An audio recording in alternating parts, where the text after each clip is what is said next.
Welcome to our channel. Today we how to log into Looker Studio to create product dashboard reports. Complete guide step by step clearly. Begin by opening your preferred web browser. In the address bar, type in the URL for Looker Studio. Press the Enter key to navigate to the Looker Studio login page. Once the page loads, locate the Sign In button. Click on the Sign In button to proceed to the login form. Enter your email address in the designated field. Click the Next button to continue to the password entry screen. Input your password in the corresponding field. Double-check your credentials for accuracy. Click the Sign In button to access your Looker Studio account. Once logged in, you will be directed to the Looker Studio homepage. To create a new report, locate the Create button, usually found at the top left corner. Click on the Create button and select Report from the drop-down menu.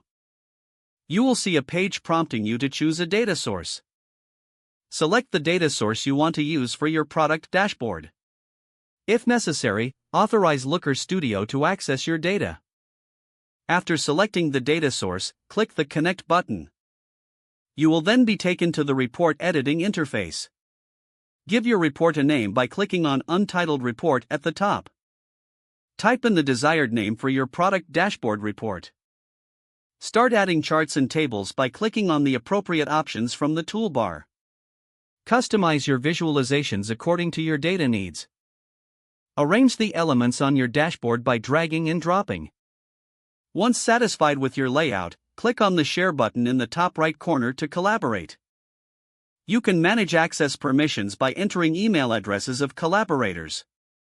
Finally, click Done to save your settings. Your product dashboard report is now ready for viewing and sharing. If the page does not load, refresh the browser or try again in a private or incognito window.